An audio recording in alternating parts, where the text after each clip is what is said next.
Les indico que la diapositiva que están viendo, esto es un escenario que a todos los que estamos relacionados desde cualquier punto con la producción animal nos gustaría observar durante todo el año. Animales en un buen índice de condición corporal y forraje fresco. Y que ese forraje esté en las cantidades suficientes y la calidad adecuada para sostener nuestra producción, ¿no? Ya sea de vacunos para carne, vacunos para leche, ovinos, etc.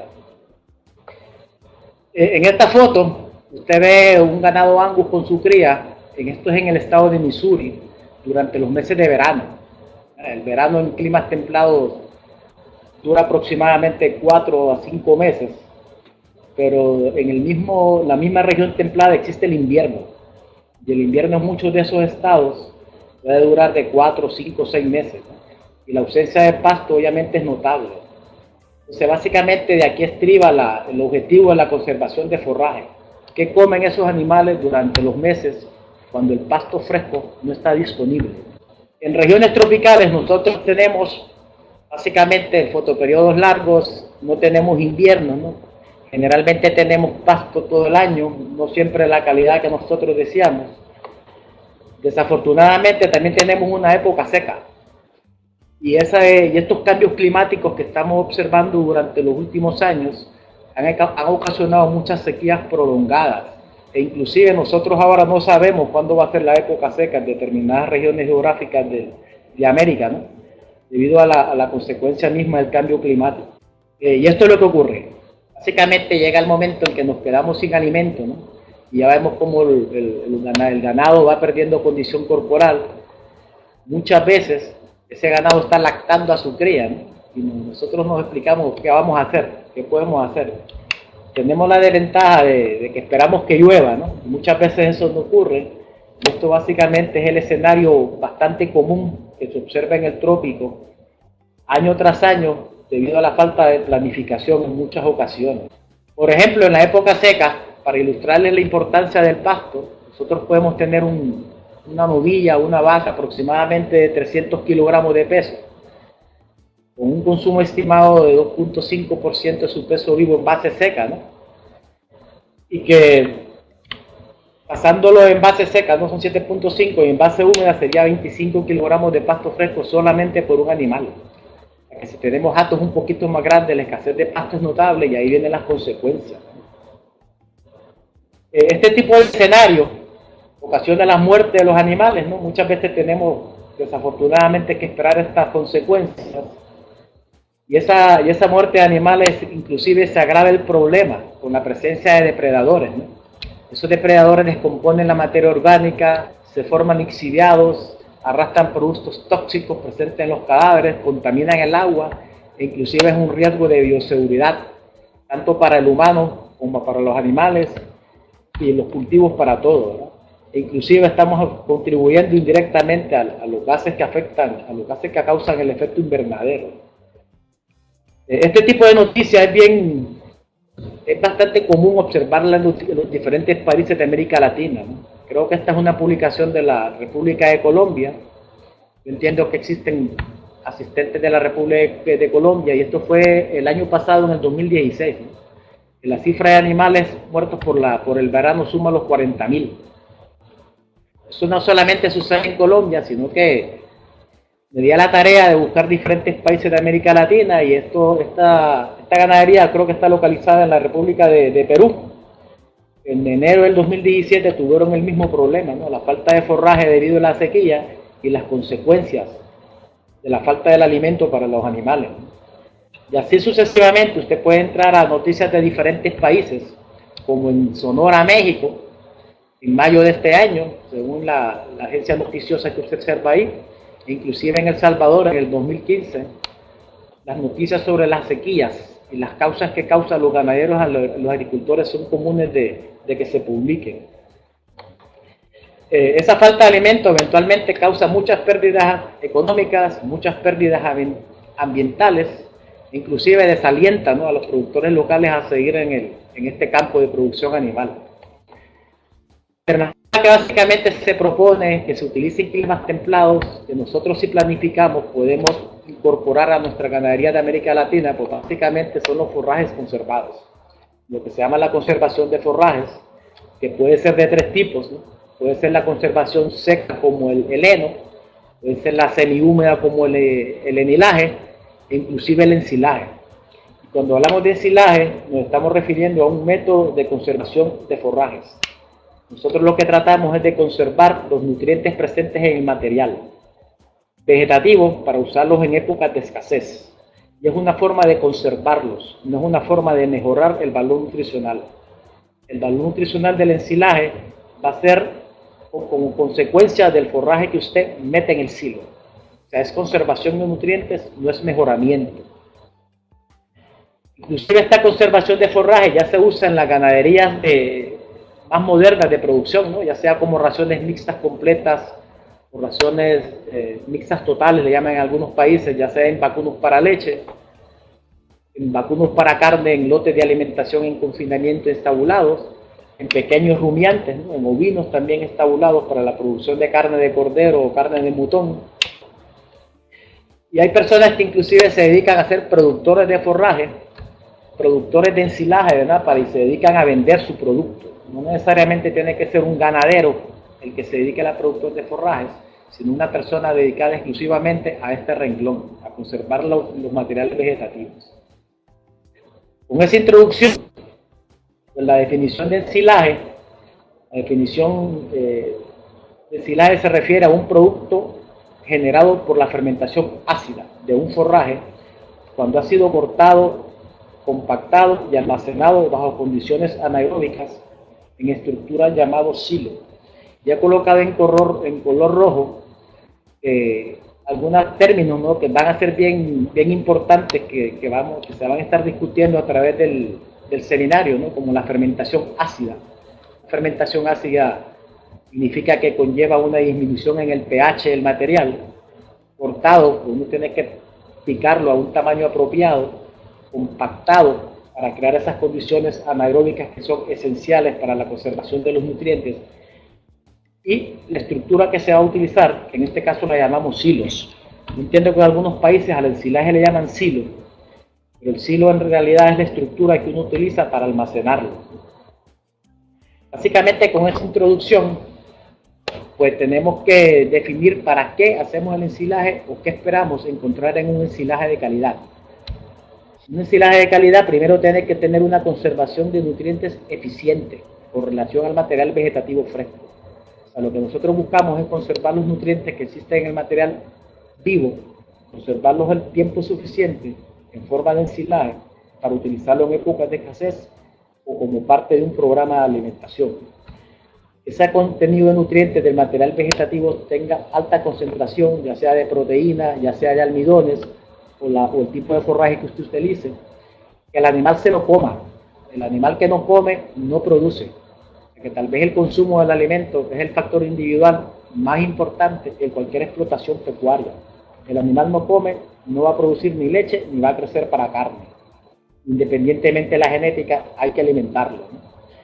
Ese ensilaje, una vez esté fermentado y usted lo va a utilizar como alimento, tiene que ser estable al oxígeno, que durante la fase de alimentación no se deteriore.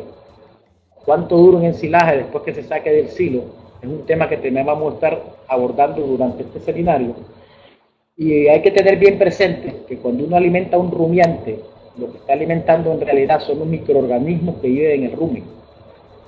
O sea, nosotros buscamos que ese ensilaje sea de alta digestibilidad de los microorganismos, para que esos microorganismos generen los productos de fermentación necesarios, como los ácidos grasos volátiles o la proteína microbiana, ¿verdad? Para poder alimentar al huésped, que en este caso sería el vacuno. Esa básicamente es la introducción. Durante el transcurso del curso se ha dividido en 8 módulos, partiendo desde el principio, desde qué forraje voy a ensilar, hasta una parte que conlleva forrajes no tradicionales, que voy a estar discutiendo durante los próximos minutos. Durante este primer módulo, que comienza, que entiendo que el próximo lunes, ¿no? Lo que vamos a estar seleccionando, o vamos a estar discutiendo, es qué criterios nosotros podemos utilizar para la selección del forraje. No todos los forrajes son iguales. Algunos pertenecen a la familia de las gramíneas, otros pertenecen a las familias de las leguminosas, difieren en su contenido de nutrientes y no todos conservan o se fermentan iguales. Vamos a estar discutiendo en ese primer módulo la estructura de la planta. Vamos a estar hablando de los componentes de la célula vegetal, la pared celular, los componentes de la pared celular y cómo están distribuidos en la pared celular primaria y la pared celular secundaria, ya sea hemicelulosa, lignina, celulosos minerales y algunas metodologías que se utilizan para cuantificar esos componentes. Vamos a discutir igualmente si estos carbohidratos que se encuentran en la pared celular se fermentan o se degradan durante el proceso de fermentación del ensilaje. Es bien conocido que los microorganismos de rumen sí degradan la fibra, pero ocurre todo lo contrario durante la fermentación del ensilaje. Vamos a estar discutiendo cómo las células vegetales, dependiendo de la especie, difieren en su contenido celular, ya sea su porciento de proteínas, su porciento de carbohidratos, aceites, almidón o pectina, y la importancia que tiene el contenido de carbohidratos solubles en agua al seleccionar el material vegetativo que usted quiere fermentar o usted quiere conservar. Y esta palabrita y esta terminología es bien importante que nos estemos familiarizando con ella, ya que este es el sustrato que van a usar los microorganismos para fermentar el material que eventualmente va a bajar el pH cuando se produzcan los productos de fermentación. Durante ese primer módulo vamos a estar hablando individualmente de varias especies, ¿no?, que se utilizan normalmente para fermentarse como forma de ensilaje, como por ejemplo el maíz. Cuándo vamos a cosechar el maíz, las diferentes opciones que tiene para seleccionar qué tipo de maíz fermentar. Vamos a estar hablando también un poquito del sorgo, si es sorgo forrajero, si es sorgo Sudan grass, si es sorgo granífero, y los criterios que podemos utilizar para seleccionarlo y cuándo ensilarlo. Vamos a estar hablando de las gramíneas perennes, ¿no? Las gramíneas perennes, ya sea las típicas hierbas que crecen en sus países, ¿no?, que son bien parecidas eventualmente en América Latina, pueden diferir en su área geográfica, si es el trópico alto, si es el trópico medio, si es el trópico alto. El proceso de fermentación es el mismo, lo que difiere es la materia prima, y eso es lo que vamos a estar discutiendo, cómo seleccionarlo.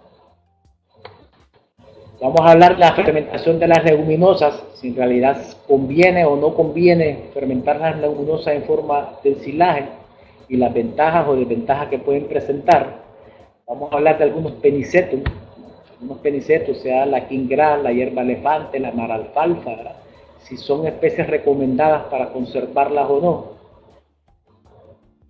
Y eventualmente para poder seleccionar esos forrajes que vamos a fermentar como ensilaje, tenemos que evaluarlos. Y vamos a estar discutiendo diferentes metodologías que existen para determinar la cantidad de nutrientes presentes en la planta. Esa evaluación comienza en el campo, ¿no?, de una forma visual. Después hay unos métodos convencionales, como el método de Wendy, el análisis proximal. Eventualmente hay metodologías más modernas, como la espectrometría de infrarrojo cercano. Vamos a estar hablando un poquito porque es importante conocer la degradabilidad de la materia seca, y me refiero a la degradabilidad en el rumen, y si se puede determinar in vitro o in situ. En términos generales, ¿qué tiene la planta? ¿Qué tiene la planta y si es apropiada para el proceso de fermentación? Vamos a hablar del contenido de nutrientes y de materia seca, cómo están distribuidos, cuáles son los carbohidratos estructurales, cuáles son los no estructurales, cuáles son los que son solubles en agua, el almidón, las proteínas, otros compuestos nitrogenados que podrían afectar la calidad del ensilaje y su presencia en el material vegetativo. En este primer módulo vamos a estar discutiendo mucha terminología relacionada a la producción de forrajes o de alimentos. Estos términos que usted observa aquí, fibra detergente neutro, fibra detergente ácido, capacidad amortiguadora, no son nutrientes. Son terminologías que se han desarrollado para categorizar la calidad de un forraje. Vamos a discutir qué es cada uno de ellos y cómo podría afectar el proceso de fermentación. Vamos a hablar de algunos términos que se utilizan para estimar el valor energético de los forrajes, como qué son nutrientes digeribles totales, o el NDT. Inclusive en su momento vamos a hablar, aparte del NDT, el sistema de partición de energía, cuánta energía neta nos puede aportar un forraje para lactación, para mantenimiento, y más que todo familiarizarnos con ese sistema de energía neta, desde lo que es energía bruta, todas las pérdidas que pueden ocurrir, hasta la energía que puede quedar disponible a nivel celular. En este primer módulo vamos a discutir un poquito cómo el crecimiento, el estado de la madurez de la planta afecta a los diferentes componentes que la planta tiene y cómo esa distribución de nutrientes a través del tiempo podría afectarle la fermentación. Es bien importante también cuando hablamos de ensilaje, producción animal, consumo voluntario, familiarizarnos con estos conceptos, base seca y base húmeda. La planta crece en medios acuosos, con humedades de 70, 80, 75% y tiene un componente seco que se distribuye en los nutrientes. Muchas veces cuando nosotros hacemos raciones para animales, pues, utilizamos los libros de la NRC que están en base seca. Entonces vamos a familiarizarnos con el concepto de cómo transferir nutrientes de base seca a base húmeda y la importancia de las dos terminologías. El animal come base húmeda, pero uno estima su consumo en base seca y los requerimientos nutricionales de los animales están en base seca. Entonces, tenemos que familiarizarnos con estas conversiones para hacer los cálculos apropiados a la hora de formular raciones y a la hora de utilizar ese ensilaje como parte de la ración. En ese primer módulo vamos a finalizar con la importancia de conocer qué es un ensilaje de calidad o qué es un forraje de calidad, ¿verdad? Que puede variar desde excelente a bueno, qué criterios se utilizan para decidir si un ensilaje es bueno o malo. Uno de los criterios es su contenido de nutrientes, ¿no? En este caso estamos usando la terminología de FDN, que se refiere a su contenido de paredes celulares y cómo ese contenido de paredes celulares puede afectar el consumo de los animales. Todo eso lo vamos a estar discutiendo el próximo lunes durante el primer módulo del seminario. Vamos a estar hablando un poquito de los granos, ¿no? Las diferentes partes que tienen los granos, qué componentes están en todas esas partes, ¿no? Y cómo seleccionar granos, o cómo hacer para seleccionar el forraje ensilar de acuerdo a la madurez del grano o de acuerdo al estado fisiológico del grano. Cuándo es el momento apropiado para cosechar el maíz y por qué, y cómo esta línea de leche que ven aquí se relaciona básicamente con el contenido de materia seca, cómo es que uno lo utiliza para decidir que es el momento apropiado para fermentar el ensilaje. Vamos a estar hablando de hacer ensilaje solamente con el grano, no con la planta completa. Cuando hablamos de maíz, podemos ensilar la planta completa, follaje y mazorca, podemos ensilar solo el forraje, e inclusive podemos ensilar el grano. Cuando ensilamos el grano, tenemos que tener presente que tiene un alto contenido de almidón. ¿Y cuál es la ventaja de fermentar el almidón con la planta entera en términos de producción animal? Cuando hablamos del grano, básicamente tenemos que discutir el almidón. Vamos a discutir de qué está formado el almidón, si ese almidón, cómo se conserva en el ensilaje, una vez lo consume el animal, cómo se fermenta en el rumen, cuál es la ventaja de que el forraje ensilado contenga la mazorca o no la contenga en términos nutricionales y energéticos, e inclusive fermentativos. Una vez terminemos el primer módulo, que básicamente va a ser la discusión de cuáles son los criterios, ¿no?, para seleccionar el forraje, ¿no?, y tienen que enfocarse en su área geográfica, ¿no? Aquí es bien importante dónde usted esté localizado, cuáles son los aspectos agronómicos, cuál es el forraje que más crece, que más se desarrolla, cuál es el que se recomienda, ¿no?, y que tengan datos de que eso así ocurra. Vamos a hablar de cómo eso se fermenta, cuál es el proceso para fermentarlo, para ensilarlo, y qué tipo de estructura podemos utilizar, que son muchas estructuras dependiendo de la capacidad económica, del tipo de producción, de la especie animal, etc. Vamos a estar discutiendo uno por uno durante este segundo módulo los 6 pasos para el proceso de ensilaje, de las prácticas agronómicas que se pueden recomendar para sembrar el cultivo, qué criterios vamos a utilizar para cosechar ese forraje, en qué tamaño partícula lo vamos a trozar, ¿no? Para fermentar, fermente adecuadamente. La importancia de la llenada del silo inmediatamente, de que este forraje se corte para detener la respiración.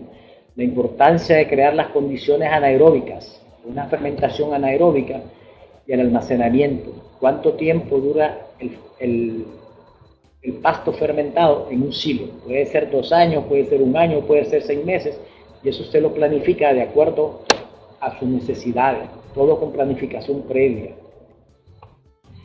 Vamos a estar discutiendo uno por uno las diferentes opciones que usted puede tener para ensilar, ya sea los tipos silo, ¿verdad?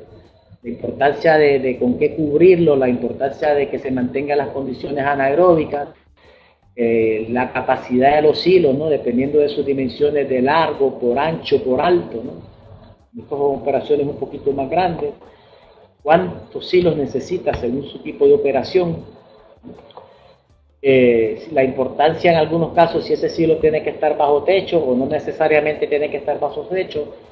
¿Dónde vamos a colocar el silo? Si es un área que no sea inundable, que sea un área cerca del lugar donde lo va a utilizar. Todas esas características o recomendaciones se van a estar discutiendo. Vamos a hablar de los silos básicamente que le llaman de torta en muchos países, ¿no? Vamos a hablar también de este silo que se ha popularizado mucho, ¿no? Que es la bolsa plástica, ¿no? Las ventajas que tiene este silo, las posibles desventajas, las capacidades. Vamos a hablar de silos un poquito más artesanales para productores pequeños, ¿no? La importancia de hacerlo secuencial, progresivo, para que exista forraje durante todo el año o durante la época que usted lo estime apropiado. Vamos a hablar de silitos más pequeños, ¿no? De capacidades 100, tal vez de 100 libras o 50 kilos, ¿no? Cómo almacenarlos. Podemos hablar un poquito de los silos típicos que ocurren en climas templados, ¿no? Los silos tipo torre, ¿no? Los silos tipo torre que son básicamente al vacío. Vamos a hablar un poquito también de la paca cilíndrica, ¿no? Una vez usted lo vea cubierta con plástico, indica que el pasto se está fermentando, ¿no?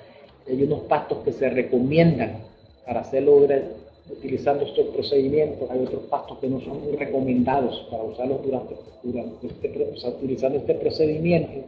Inclusive cómo podría diferir el estado de la cantidad de materia seca o la cantidad de agua si usted decide utilizar este tipo de silo.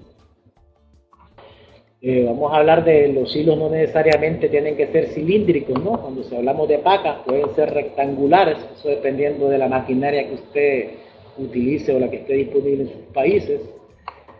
Vamos a hablar un poquito del manejo, ¿eh? Tal vez aquí esta persona está perdiendo mucho dinero por la forma en que tiene almacenado el silo. Eso no es la forma apropiada ni correcta, ¿no? Tiene que colocarlo de una manera adecuada para que tenga durabilidad. Es que una vez este silo le entre un poquito de oxígeno, ese silo se le va a deteriorar, se le va a dañar.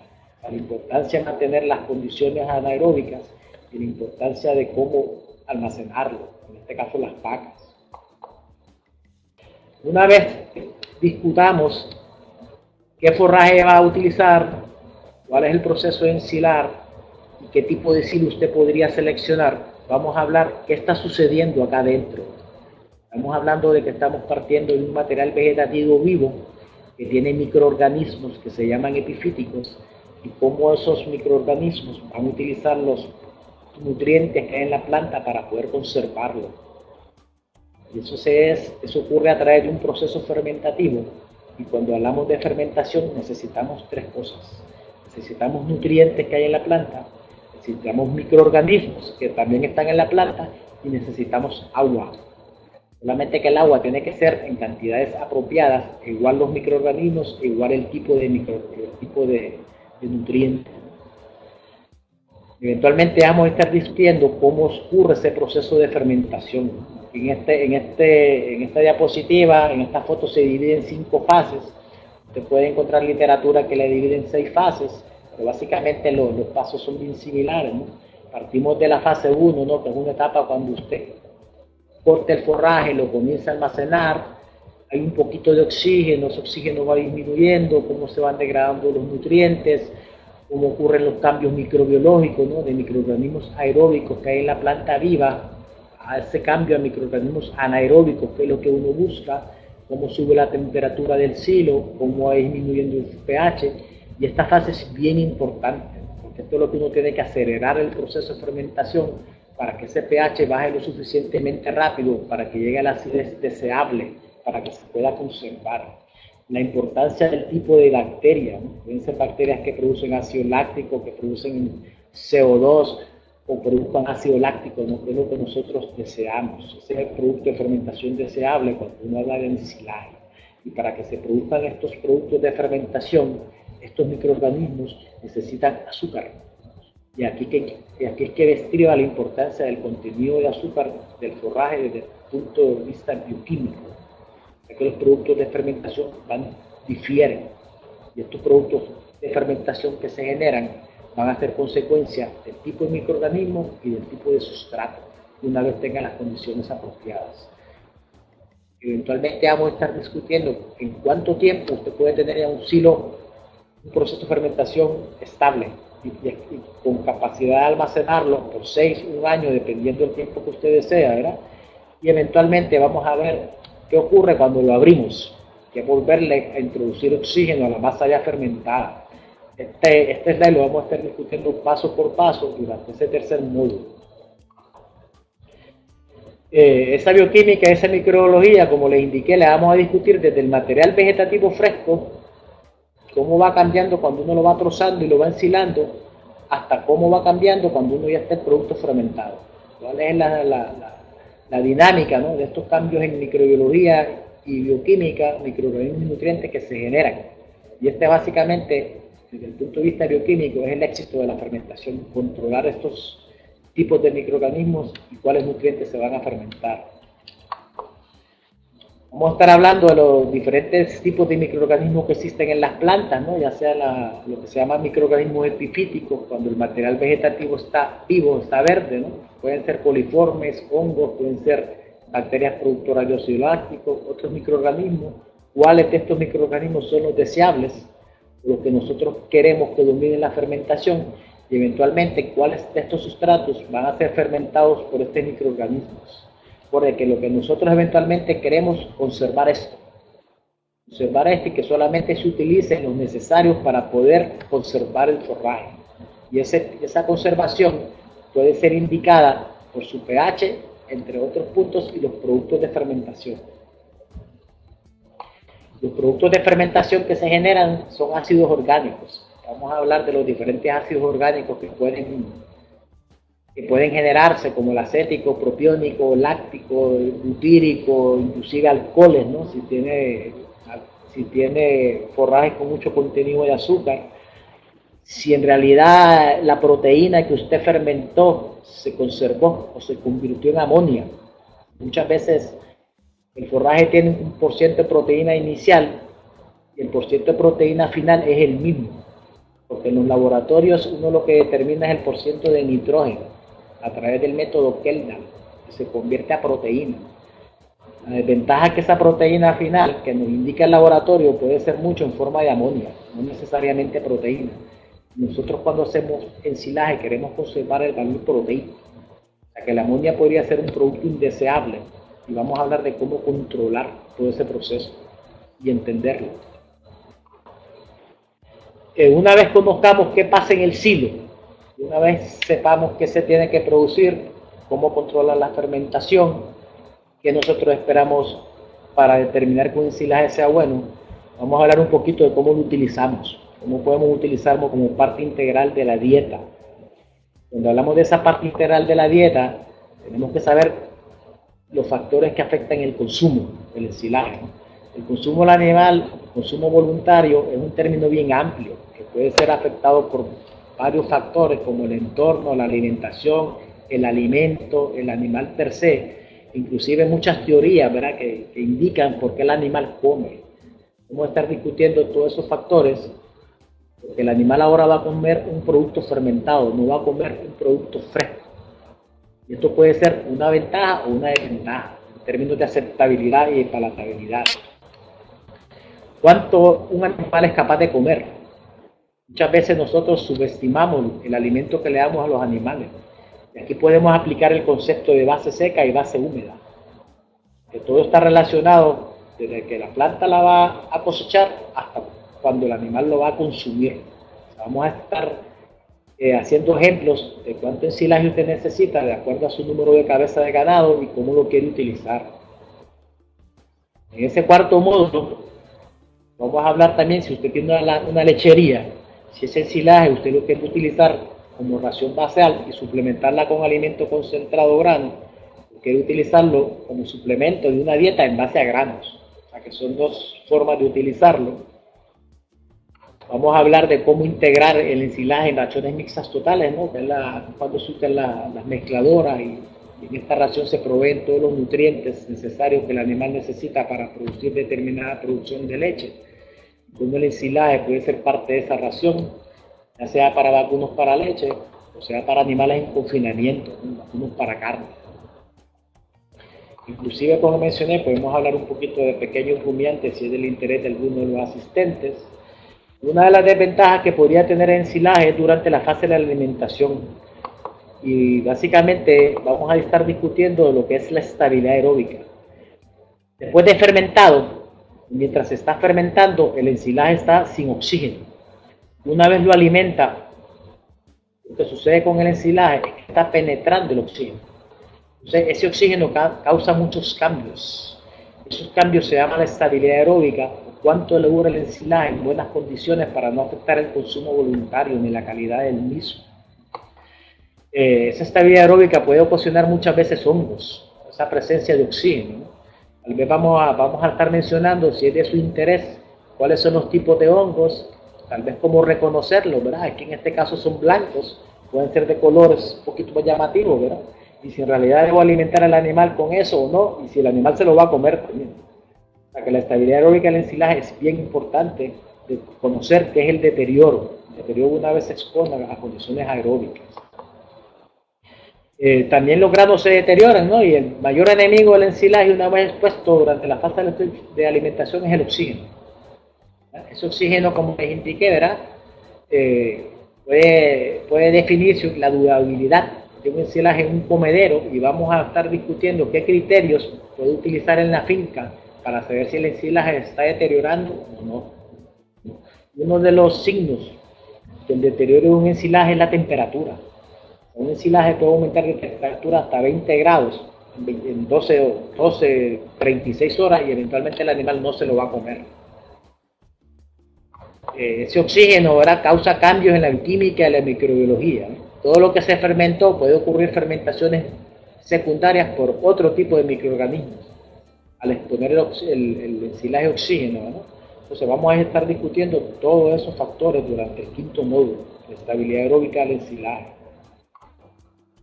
Durante el sexto módulo hay una sección que es sobre aditivos. Probablemente en sus países existan muchos tipos de inóculos bacterianos. Esos inóculos bacterianos tienen muchos tipos de bacterias. Algunas son de tipo homofermentativa, otros son de tipo heterofermentativa. Hay inóculos bacterianos específicos para cada cultivo. Hay inóculos bacterianos que usted los puede incluir en el forraje para mejorar la fermentación. Hay otros inóculos que los puede incluir para mejorar el deterioro aeróbico, ¿verdad? Y también tenemos que estar presentes que en este tipo de aditivo, el inóculo no le garantiza que el ensilaje sea de calidad. El inóculo lo que hace es mejorarle lo bueno. Si usted hace un ensilaje bueno, lo puede mejorar utilizando inóculos. Es bien común también en muchos países la utilización de melaza, ¿no? Y esa melaza a veces es necesaria en forrajes que tienen bajos niveles de azúcar. Vamos a estar discutiendo cuánta melaza hay que añadir al silo. Inclusive hay ganaderos que le utilizan melaza para cultivos que no la necesitan, ¿verdad?, que sería un gasto económico extra, ¿no? O sea que vamos a estar hablando de esta posible utilización de melaza como aditivo para mejorar la fermentación. Hay otras personas que le añaden urea, hay otras personas que le añaden otro tipo de aditivos, ¿no? Vamos a estar discutiendo los más comunes y cómo se clasifican. Unos mejoran la fermentación, como les indiqué, otros mejoran el deterioro aeróbico, etc. Vamos a estar hablando de la evaluación del ensilaje de calidad. Tenemos que recordar que estamos partiendo de un material vegetativo fresco, verde, a un material conservado. Esto puede ser una fermentación exitosa o puede ser una fermentación indeseable. Vamos a estar discutiendo cuáles son las características organolépticas que usted puede utilizar a nivel finca, ¿verdad?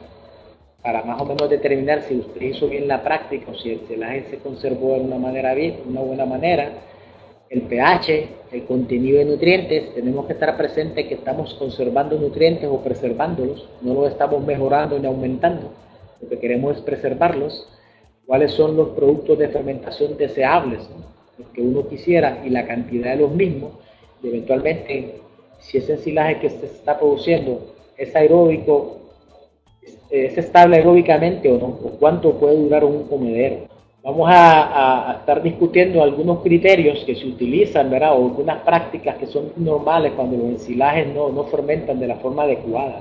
A veces los ensilajes se calientan mucho, a veces ese granito amarillo se le convierte en un color marrón, ¿verdad? Eso tiene su explicación.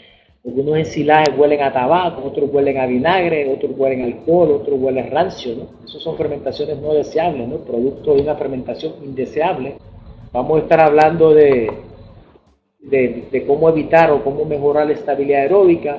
Si usted ve que encila un forraje y ve la presencia de efluentes, lo más probable es que ensiló el material vegetativo demasiado húmedo y en ese efluente pues se le van a lixiviar todos los nutrientes que usted quiso conservar. Y vamos a hablar de algunas posibilidades que hay por qué el animal no se lo come. Acuérdense, cuando hablamos de animales tienen que comer. Y para finalizar, durante el octavo módulo vamos a hablar de ensilajes no tradicionales, ¿no? Existen muchos residuos orgánicos. Aquí en esta ilustración ve residuos de una planta procesadora de cítricos, ¿no? Estos productos son bien perecederos, ¿no? A veces hay países que se secan y pueden hacer harina de cítricos, harina de pulpa, pero no todo el mundo tiene las condiciones para secarlo, ¿no? Y esto es una materia prima para preservarlo, para conservarlo, y que eventualmente puede ser incluido en dietas para animales, ¿no? O sea que esto es un recurso que muchas veces tenemos y que no lo utilizamos. Igualmente con las cítricas, existen residuos como la planta de piña. Una vez que se produzcan los jugos de piña, pues muchas veces descartan todo esto, ¿no? Y es bien recomendable inclusive para productores pequeños, ¿no?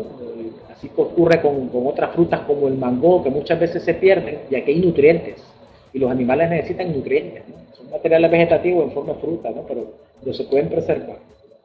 Para finalizar, durante ese octavo módulo, pues vamos a hablar de la preservación de residuos orgánicos, por ejemplo, los de pescado, de origen animal. Hay muchos países que producen harina de pescado porque tienen la infraestructura, ¿no? Por eso conlleva un proceso un poquito más mecanizado, un poquito más caro, ¿no? Y aquí también hay proteína. Aquí hay mucha proteína y esa proteína se puede preservar como ensilaje y hacer un alimento semilíquido, ¿no? O alto en proteína. Vamos a estar discutiendo cómo fermentar el pescado para eventualmente poderlo utilizar en dietas para animales como suplemento proteico, inclusive energético, dependiendo de lo que uno le añada, ¿no? Para poder fermentarlo. Y al finalizar, pues, les vamos a repasar los 8 módulos de cómo el curso está diseñado, ¿no? La próxima semana vamos a comenzar hablando de qué forraje puedo ensilar en mi finca. Acuérdense que aquí hay mucho efecto geográfico, ¿no? Dónde está usted localizado, el tipo de forraje que crezca, ¿no? Pero es bien importante saber qué va a utilizar para ensilar, porque no todos los forrajes se pueden recomendar para esta práctica. Hay unos mejores que otros, hay unos que varían, ¿no? El mismo forraje tiene su momento apropiado para ensilarlo. ¿Cuál es el proceso? Esas prácticas de manejo esenciales, ¿no? Cuándo lo cosecho, cómo lo trozo, cómo lo ensilo, cómo lo compacto, ¿no? Qué tipo de silo voy a utilizar de acuerdo a mis capacidades. Si soy un productor de forraje, puedo ensilarlo y después venderlo, ¿no? En el tercer módulo vamos a estar hablando qué está ocurriendo entre esos silos, ¿no? Entonces, este proceso de fermentación requiere un tiempo. Un tiempo puede ser de 14 a 21 días, ¿no? De acuerdo del proceso de fermentación que tal acelerado se está realizando, ¿no? Así como puede ser un proceso bueno, puede ser un proceso malo. Una vez fermentado, ¿no? Vamos a ver las alternativas que usted tiene para utilizar ese ensilaje como parte integral de la dieta. Existen muchas opciones, ¿no? ¿Cuánto le dura ese ensilaje una vez les pone el oxígeno? Puede durarle un día, puede durarle 2, puede durarle 3, ¿no? Eso se refiere a la estabilidad aeróbica. ¿Qué tipo de aditivo podría utilizar y si en realidad lo necesito? Si en realidad lo necesito, ya sea para mejorar el proceso fermentativo, ya sea para mejorar la estabilidad aeróbica, ya sea para mejorar el porcentaje de materia seca que voy a conservar, ¿verdad? Existen muchas razones para utilizarlos. ¿Cómo yo sé si el ensilaje que estoy produciendo es de calidad desde el punto de vista bioquímico, nutricional, ¿no? ¿Cuáles son los nutrientes que logré preservar para alimentar los animales? Y para finalizar, durante ese octavo módulo, como les mencioné, vamos a estar hablando de algunos ejemplos de ensilajes no tradicionales o de residuos orgánicos o de subproductos, que le llaman en algunos países, ¿no? Que esto también es una opción que muchas veces pasa desapercibida. Tenemos los nutrientes en estos residuos y los dejamos perderse. Y eventualmente pues habrá un examen final, según me indican aquí, ¿verdad? Que se realizará inmediatamente después del octavo módulo. Básicamente ese va a ser el programa que vamos a estar realizando, comenzando el próximo lunes. Estoy abierto a cualquier duda, a cualquier recomendación. Si usted entiende que tiene algún tema que yo no abordé en este programa y quiere que lo discutamos, pues yo lo podría integrar, ¿verdad? Pero entiendo que con este tipo de diseño que se realizó, pues vamos a aprender desde forraje que vamos a ensilar, hasta cómo evaluarlo, inclusive materiales no tradicionales. Muchas gracias por su atención. No sé si estoy abierto a cualquier duda, cualquier pregunta, cualquier recomendación. Noche, tengo la primera pregunta de Guido Alcíbar, que pregunta si tengo alguna experiencia con residuos de maracuyá. Maracuyá en Puerto Rico es lo que nosotros llamamos pacha. No tengo experiencia personal, pero sí he visto mucha documentación de personas que han fermentado maracuyá, creo que en la República de Ecuador. Una persona en la Universidad de Quevedo que estaba haciendo muchas pruebas con maracuyá. Y si hay información sobre la fermentación de los residuos de maracuyá. Acuérdense que son productos de frutas que tienen azúcares residuales y después que tenga azúcar usted lo puede fermentar. No estoy familiarizado de lo que es tepache. No sé si Fernando Future me puede ayudar con la definición de tepache. Me imagino que será una bebida, ¿no? Pero sí tengo experiencia personal con fermentar los subproductos de una planta procesadora de piña. Lo fermentamos durante varios largos de fermentación, inclusive lo ofrecimos en dietas para ovinos como suplemento y funcionó muy bien. Tuvo sus desventajas en un poquito el deterioro aeróbico, ¿no? Que una vez se preserva muy bien, pero una vez expuesto el oxígeno tiende a deteriorarse un poquito rápido, que habría que mejorar el manejo durante el proceso de alimentación.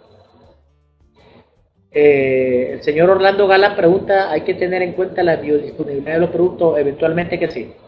Cuando hablamos de ensilaje estamos hablando de materiales acuosos.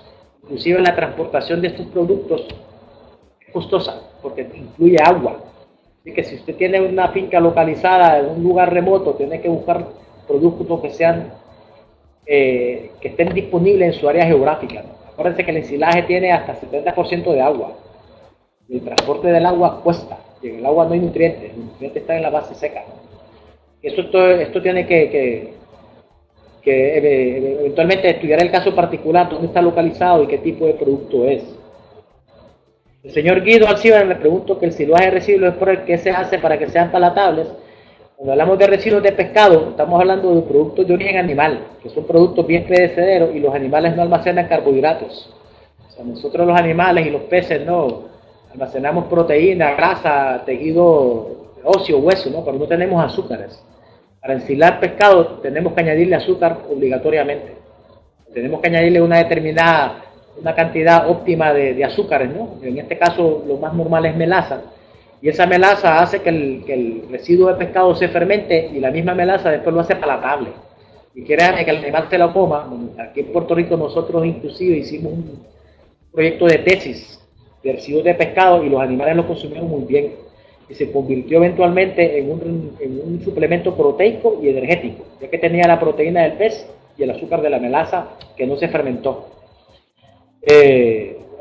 Sobre el silo de pescado, pues básicamente ya les di el principio, ¿no? Tiene que añadirle azúcar para que los microorganismos, la microflora que existe en el intestino de los pescados, hay muchos lactobacilos, consume el azúcar y produzca ácido láctico. Esto conlleva tiene su arte, ¿no? Tiene su arte, o sea, tiene que seguir unas indicaciones, pero sí se ensila el pescado. Para la relación beneficio-costo, a mí no me gusta hablar de costos sin datos, porque yo entiendo que cada uno de los países los costos son diferentes, las monedas son diferentes, el costo de la materia prima es diferente, y te puedo dar la lista de criterios que uno puede tomar en consideración para sacar esos costos. Pero no me gusta adentrarme mucho a los costos porque se difieren entre países, pero eventualmente está conservando forraje, y si no lo conserva el animal se le muere de hambre. O sea, al perder un ganado por falta de alimentación ya está perdiendo dinero. Al fermentarlo va a tener alimento y ese animal le va a producir. O sea, que con solo el hecho de producir el ensilaje, usted va a poder alimentar el animal y va a poder generar un producto y va a poder mantener su negocio. Si no lo fermenta, si no está preparado, ocurre lo que pasó en las noticias que le presenté al principio. Va a tener problemas de todo tipo. Una vez el animal pierde su índice de condición corporal, el recuperarlo le sale mucho más caro. O sea que sí tiene su beneficio económico el ensilaje, ¿no? Como forma de conservación. ¿Alguna otra pregunta aquí? Me gustaría saber respecto a los costos de producción. Como les dije, el costo varía si usted es dueño de la tierra, si usted alquila la tierra, si usted va a comprar semilla, si usted es productor de semilla, qué tipo de semilla, qué tipo de silo le va a usar, cómo lo va a aplicar. O sea que eso es una lista bastante extensa, ¿no? de los costos. Pero el beneficio, como le dije, es que usted va a mantener su producción. Y si lo hace bien, inclusive, yo siempre pongo el ejemplo de los climas templados, que son ganaderías exitosas en base a ensilaje. Ellos comen ensilaje. O sea, en Estados Unidos, la vaquería grande, el ganado feedlot, la alimentación es en base a ensilaje. Y son empresas exitosas. Se profundizará la señorita o señora Noemí Cruz. Me pregunta si el tema de microorganismos a usar en la fermentación del ensilado. Vamos a estar hablando de todos los microorganismos que son beneficiosos y los que son perjudiciales. Desde que la planta está viva, material vegetativo verde, son unos microorganismos que viven en la planta que se llaman epifíticos y uno quiere que proliferen y dominen la fermentación, los deseables. Vamos a estar hablando de todo ese tipo de microorganismos, inclusive dentro de los deseables hay variaciones, hay unos que son homofermentativos, hay otros que son heterofermentativos, hay unos que son indeseables como los hongos, las levaduras. Vamos a estar mencionando durante el proceso bioquímico y microbiológico todo este tipo de información que me está solicitando. El ensilado de charla se puede dar a la especie menor, eventualmente que sí, es forraje, es un forraje conservado. Puede usarlo en ovejas, puede usarlo en cabras, y los animales son animales, por lo general son de costumbre, ¿no? Que tal vez al principio no lo consumen, pero si usted los adapta, tiene los nutrientes, lo va a consumir. Yo personalmente he visitado cabrerías de cabro, leche, carne, ovejos que basan su alimentación en el ensilaje. Utilización de Saccharomyces cerevisiae se puede utilizar, pero esta es una levadura más que se usa a nivel de rumen para fermentar la fibra, para fermentar los carbohidratos estructurales, y durante el ensilaje no se fermentan o no se degradan los carbohidratos estructurales. La celulosa y hemicelulosa no se degradan en el ensilaje. No hay la microbiología.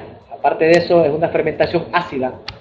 El Saccharomyces se fermina en fermentaciones neutras, como que pH cercano a 7, como es el rumen.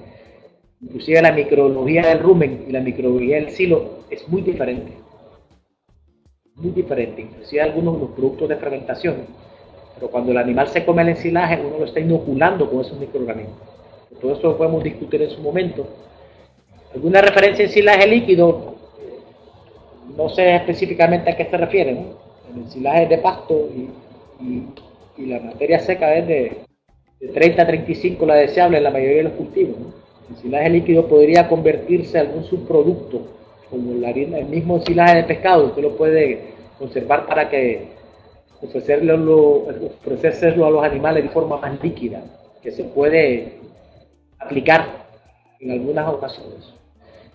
El tema de las aflatoxinas es un tema bastante amplio, ¿no? Durante la estabilidad aeróbica yo les mostré una foto de un hongo que había ahí, blanco, color blanco, ¿no? Les puedo dar un listado de los hongos que regularmente aparecen en los ensilajes mal preservados, tal vez como identificarlos por su color, por su forma, ¿no? Que podemos tocar ese tema. El 2% 5 de materia seca a la novia solamente fue una forma de ejemplificarlo, ¿no? Un rumiante puede ser capaz de comer del 1% hasta el 4 o 5% de lo que llaman los animales superanimales, ¿no?, de Estados Unidos, en base seca. Esa es la capacidad de consumo del rumen. Uno quiere maximizarla. Pueden llegar a 4, pero esto fue para simplificarlo, ¿no? Muchos países lo que utilizan es la base húmeda, ¿no? Y dicen que el animal come 10% a 15% de su peso vivo, que también se puede utilizar. Pero cuando hacemos raciones, pues nosotros tratamos de utilizar la terminología en base seca, porque así están publicados los requerimientos de los animales. Si usted habla de pastoreo, puede utilizar la base húmeda, ¿no? 10-15% para extrapolar el tiempo de ocupación y el tiempo de descanso de los potreros. Tiene su aplicación. Condiciones en el trópico, pregunta Benjamín de Paz. Para los forrajes son específicos, gramínea y leguminosa. Vamos a hablar de las gramíneas, del maíz, del sorgo. Vamos a hablar de las gramíneas perennes. En el trópico tenemos la desventaja de que la planta madura muy rápido por la localización que tenemos, ¿no?, de fotoperiodo. Algunas leguminosas del trópico, si usted me da los nombres, tengo experiencia con alfalfa, yo tengo experiencia con Stylosantes guianensis, que es la que llama la alfalfa de Brasil. ¿Qué puede esperar si usted encina leguminosas? O si es mejor conservarlas como heno. O sea, todo eso lo podemos discutir.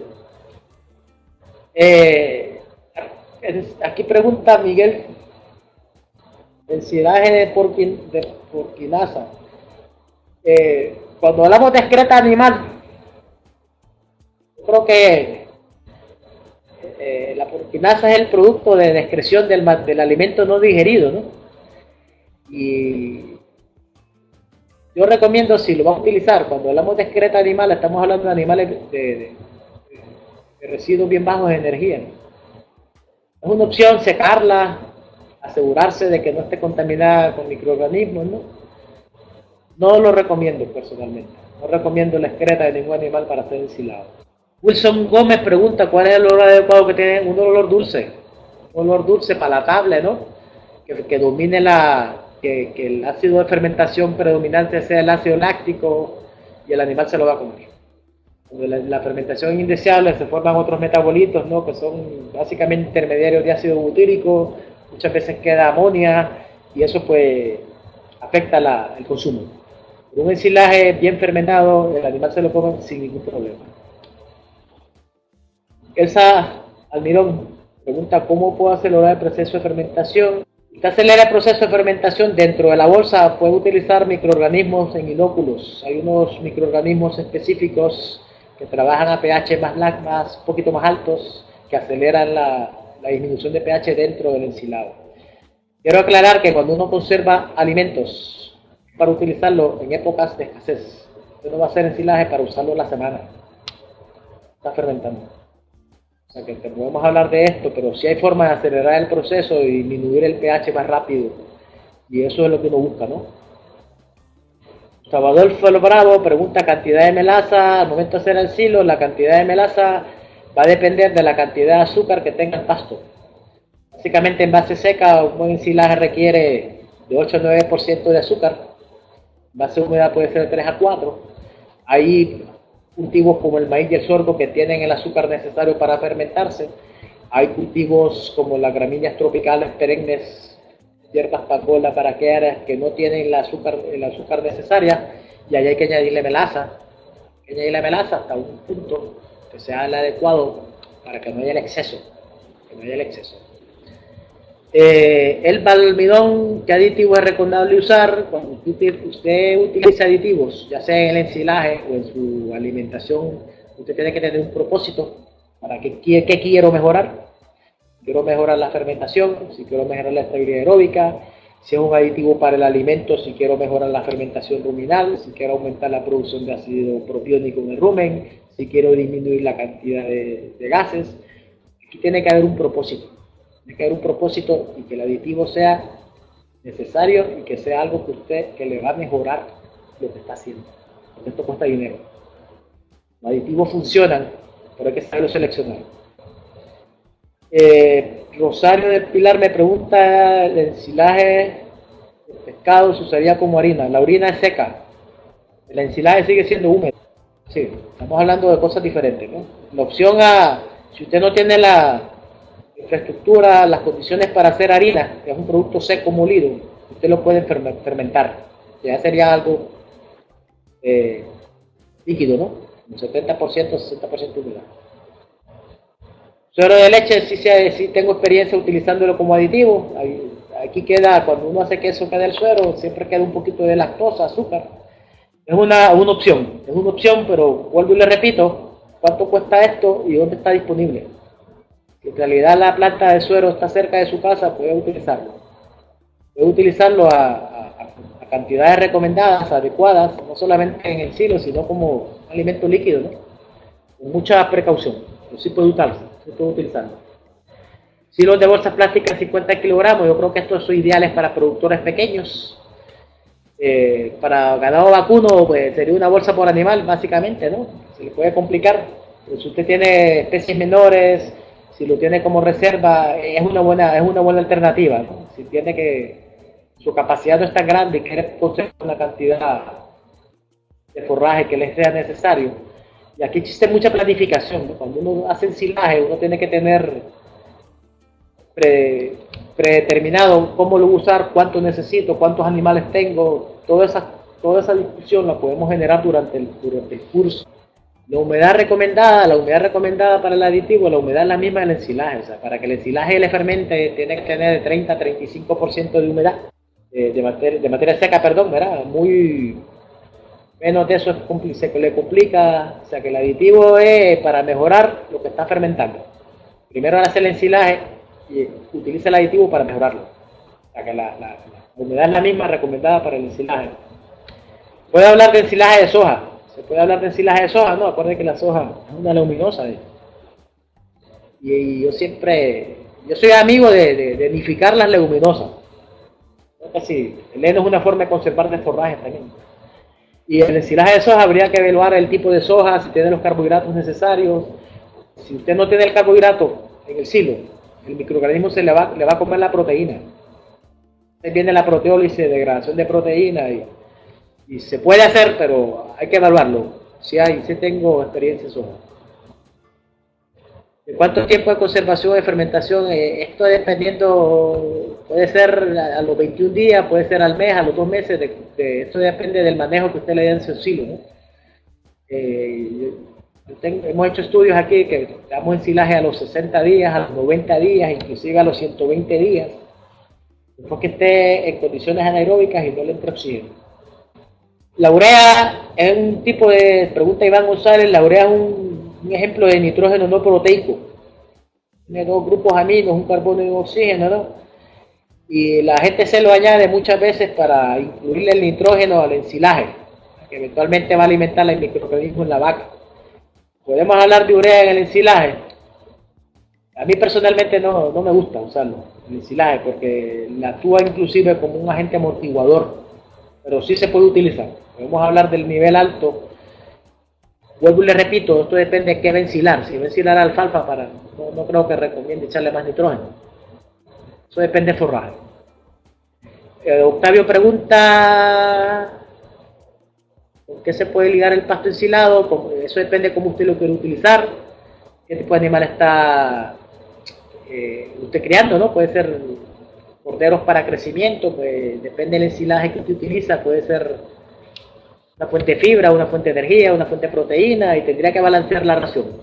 Cuánto usar, con qué lo va a suplementar y el propósito de sus ovinos, si quieren que crezcan determinada cantidad de gramos al día, eso ya es la aplicación.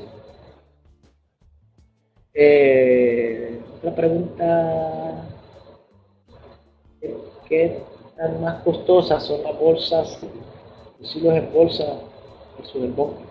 El búnker es una estructura que a usted le va a durar 20 años, está bien distribuido, es una inversión a largo plazo.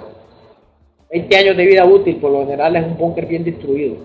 La bolsa le dura una sola vez, la abre, tal vez la puede reusar, pero bien se complica. O sea que eso depende de su propósito de ensilar. Este le dura 20 años, este le dura hasta cuando le use. Y acuérdese que la bolsa, una vez usted la utiliza, tiene que disponer de ella. Y esto es plástico. Hay que conservar el ambiente. El mínimo tiempo adecuado, pregunta Yosimar, para poder utilizar el ensilaje, para que sea un alimento, forraje fermentado como ensilaje, uno espera que se estabilice la fermentación. Una buena fermentación se le puede estabilizar los 14-21 días. Y vuelvo y les enfatizo que si usted fermenta ensilajes para usarlo en épocas de escasez, o ensilar una vez al año para usarlo 6 meses, depende de su propósito, pero el mínimo de fermentación debe estar menos de 21 días, de 14 a 21, dependiendo del material vegetativo y su manejo. Guido Alcibar nuevamente pregunta, en nuestra explotación hemos tener más 2 silos y dejamos uno por 13 años y está en siliconiano. Es correcto. Si silo, ¿qué tipo de silo sería? Puede ser un búnker. Dura hasta 20 años. Eso depende de cómo lo construyeron, ¿no? Hierba elefante con maíz son dos cultivos bastante comunes que se ensilan, ¿no? Obviamente este se recomienda más que este, pero este también se puede fermentar. Para una zona fría como los Andes del Perú, ¿qué tipo de ensilaje es el más recomendable? Aquí tendría que decirme qué tipo de forraje crece ahí sin problema. En un trópico alto yo creo que tendrán sus cereales, ¿no? Tal vez avena, cebada, tal vez maíz y sorgo, pero tienen forraje de trópico alto, ¿no? Si usted me dice el forraje, yo le puedo buscar información y la podemos discutir. Muchas gracias a todos por su participación, ¿no? Y lo espero encontrarnos por estos medios tecnológicos el próximo 18, que es el próximo lunes, para comenzar a hablar sobre los tipos de forrajes que son candidatos para esta práctica. Muchas gracias a todos de nuevo y les deseo buenas noches.